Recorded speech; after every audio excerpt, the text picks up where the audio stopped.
ኢትዮጵያ ውስጥ 90% የሚሆን ህዝብ አምሶሪ ቱ ሴት እጅግ በጣም እየቀፈፈኝ ነው ማወራው። ከውሻ ያነሰ ጭንቅላት ያለው ህዝብ እንደሆነ ከእንስሳት ያለፈ ላስረዳክ። ማንነት ክራይስት ሲኖር አሁን ልክ ሳወራ ኖ ዳኒ ተው ምናምን ትሉኝ ታውዩሉ ነው ያ ውጤት ላውራክ። ውሻ መንገድ ላይ እየሄደ ሌሎች ውሻ መተው ሊበሉት ሲል ጭራውን ወደ ውስጥ ከቆለፈ በቂጡ ቁጭ ካለ ይነኩታል። ምክንያቱም ውሻ ነው ብለው ይተውታል። ዝንጀሮ ጭራውን ቢቆልፍ ይተውታል? አይተውትም፣ ይበሉታል። ምክንያቱም ውሻ ማንነቱን ምን ብሏል አውቋል። የሰውየው ማንነትን ምን ይለዋል? ያ ውሻው ማንነት ስለሚያ የኛ ወገን ነው ብሎ ያስባል። ከሰው የዘቀጠ የምትመለከተው ተው አትግደለኝ ባክን ተው እያለ በድንጋይ ወግሮ ይገለዋል። ያንተው ትውልድ አላየህም ዩቲዩብ ላይ? እና ከውሻ አንስም ውሻ እንኳን ዘሩን ያውቃል። ለምን እኔ ኦሮሞ ነኝ ወይ እኔ እስላም ነኝ ወይ እኔ ክርስቲያን ነኝ? ክርስትና ይበልጣል፣ የሰውየው ስብዕና ይበልጣል። ሰውየው ቢኖር እኮ ነው ክርስቲያንም ልታደርገው የምትችለው።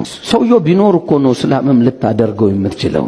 የዘቀጠ ጭንቅላት፣ ከእንስሳ ያነሰ ጭንቅላት። በምድር ላይ ተኩላ ነው ክፉ። ተኩላ የራሱን ዘር አይገልም፣ አይበላም። ሊባላ ይችላል፣ ሊበጫጨቅ ይችላል። አልቻልኩም ካለ ግን ይተዋል። የኛ ትውልድ ኢትዮጵያዊ ግን አማራ ናት ብለው ሆዷን ቀደው ልጁን አውጥተው በህይወት የሌለ ልጅ ውስጥ ያለ ልጅን አውጥተው ያልተወለደ ኩላሊት ቀደው ይበላሉ። ምን አይነት ከእንስሳ የባሰ ከተኩላ ያነሰ ጭንቅላት እንዳለ ውጤት ነው የምናየው። ሰው ነኝ ስላልክ ሰው አይደለም። አላየህም? እስላሙን በድንጋይ ሲወግሩ ተውኝ እባካችሁ በአላህ ለብያቸው ብፍሊስ ተውኝ እያለ ድንጋይ አንስተው ልጁን ሲገሉት ቆሞ ሌላው ይቀርጻል። ከእንስሳ ያነሰ ጭንቅላት። ሃይማኖትህ ከሰብአዊነት ከበለጠ